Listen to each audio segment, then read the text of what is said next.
Hey everybody, welcome back to part 2 of my short box video. Just going to go over some more gold, silver, bronze books today, maybe a modern or two as well. First up we have Lobo #1. This is the first issue of a black character getting his own title, so kind of a cool historical book.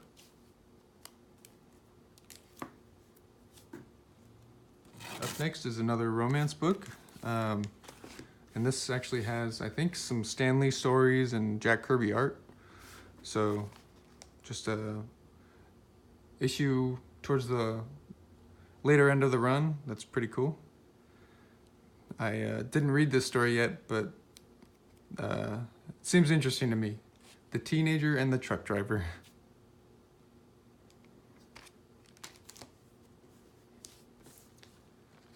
Then we have a key issue here. It's Marvel Superheroes #13. I don't remember if this is I don't think it's the introduction. Well, no, maybe it is the first Carol Danvers. It's not when she gets her powers. So yeah, it must be the first Carol Danvers, which is the new Captain Marvel in the upcoming movie.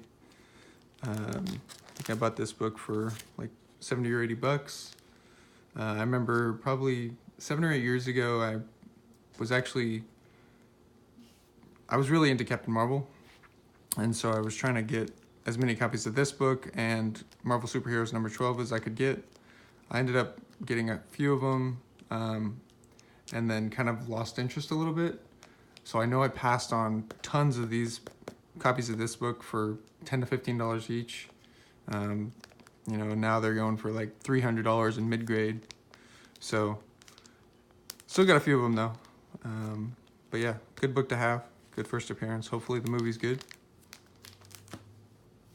Up next, we've got a couple pre-code books. We have Nightmare #3 with the classic snake cover here on it. Low grade copy. I actually picked up a graded copy of this, which I'll showcase in another video. I think it's a 6.5 maybe, or 6.0. I also have another low grade copy of this somewhere. But anyways, next book is Out of the Shadows #9. The spine is fully split on this book, but it's a crazy cover, crazy pre-code horror book. So I just picked it up for half of this price. Thought that was still a good deal. Up next is another really scarce DC book. Hard to find, weird cover too. It's Peter Panda #5. I have to check the guide if there's any other notes on this book, but it's just kind of a classic funny cover. And I know there's a couple collectors out there that just look for this book. Walked in a comic shop locally one day and just digging through their boxes and found it. It wasn't priced, and the guy was kind of shocked when he looked at it in the guide, because I think it's, I don't know, close to $100 or so in good, but probably even worth more than that. This is probably like a 1.5 copy though. Another pre-code crime book here. We have Police Against Crime, I think it's #4. Just has a cool cover with the woman in distress there. This is a giant block of text there though. Would have been better if they took that off probably, but still a cool book. Colors have faded a little bit, but it's a nice book. After that are a couple of other really sweet pre-code books. Punch Comics #10 and #13. We've got #10 with the classic Illumination of the Eye cover there. I don't know much about the stories inside of these books. Just know that I think the publishers like Chesler, hard to come by, getting harder to come by. Usually the page quality on these is not so great, a little brittle. Definitely have lots of spine wear on these books, but that's such a classic cover. And then of course we have #13, the skeleton hand reaching out. Those who have defied the skeleton. It's a cool book. I got most of the pre-code books you see here probably came from Heroes Convention. Up next is another 50s DC, just Robin Hood Tales number 14. Nothing crazy there. We have Shock number 17. Just a cool little scarecrow cover. Sorry about the sticker being in the way. After that, we have a couple copies of Silver Surfer number 1. This is a book that's, I think, definitely has a lot of room to grow. It's been growing. It's been picking up in value recently, mostly because of the Disney Fox buyout. But these are 2 of probably 5 or 6 copies that I've bought recently. Nice low-grade copies, but good to have. And of course, love the art as well.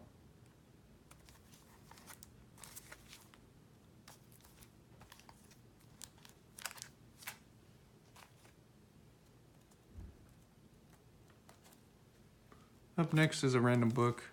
First Animal Man with his costume. We have a Strange Tales number 100. Solid copy, just has a ton of marble chipping. Up next is another random key issue. Superboy number 89, I think is the first Mon-El. Just picked up a few copies of it. There's been some odd, or some sales of here and there of graded copies, and low grade copies have, I think, sold for more than like $100 a time. So just picked these guys up for cheap.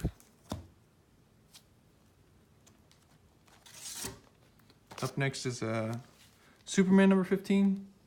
I'm not quite sure if I regret buying this one or not. I think I overpaid for it. Probably paid, I think, just a little less than $200 for it. But for this early of a Superman, you know, I usually will pay a lot. I think it's got some tape that I didn't see on the inside, which I guess really doesn't matter when you've, you know, got issues like this, but still a cool cover with most of the action scene going on. We have another random Superman 111. Oh, another cool horror book that I bought at the Heroes Convention. Tales of Horror number 1. Tales of Horror and Tales of Terror, I think, or whatever the other one is called, from this publisher. A few issues have been picking up steam lately, so I've tried to assemble the run a little bit. Oh, do you guys want to see what this guy actually looks like in the story? It's not that bad. Just crack it out real fast. Show you guys. Let's see. The ugliest man in the world. It's not too bad. At the end of the story, I think he puts like some mask on and then takes the mask off, and he's actually has a beautiful face. So just kind of a funny little story.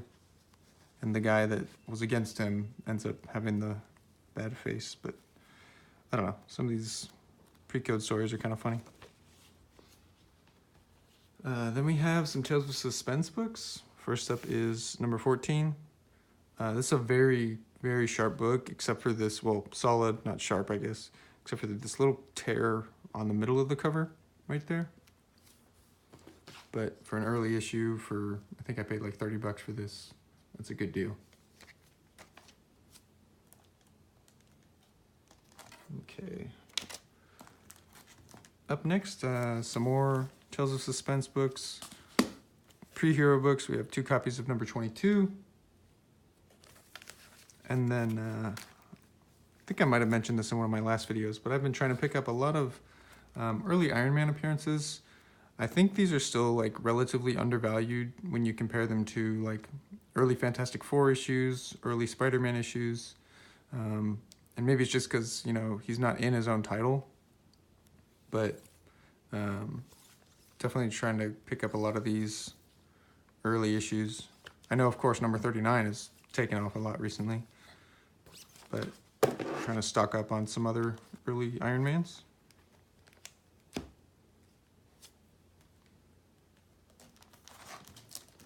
Okay, let's see.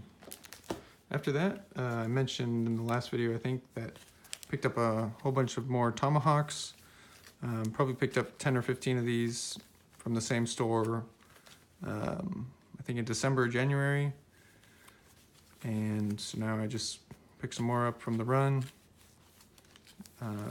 Condition really varies on these. It's like this one, like well, it's an earlier one, so it's lower grade, but you know, some of these are like 6.0 or better, so it's kind of cool.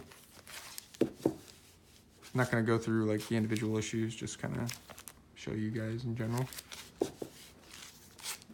After that, we've got A Journey into Mystery, number 89, with a cool classic Thor cover.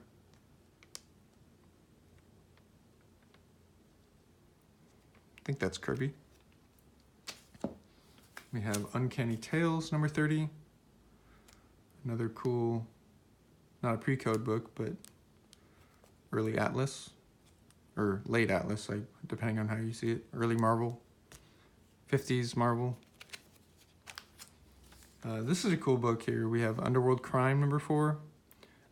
Picked up a few issues from this run. Some of the interiors are kind of crazy. So maybe I'll crack this one out sometime, but this is a super solid book. I think I paid 20 bucks for it. It's just got this tear, this large tear. That's the only real defect. After that, we have a couple Web of Evils. This is number 8. Valley of Horror. And this other one, number 17. Both are pretty crazy, cool covers. Awesome pre-code books. Up next are a few Wonder Womans. First, we'll look at the Golden Age ones. It's number 56, with the racing cover. It's kind of faded. Then we have number 90, number 96, and then probably my favorite cover of this small pile. This is number 196, a Bronze Age issue, but just the contrasting reds, blacks, and whites on this cover, and just the bondage cover is really cool.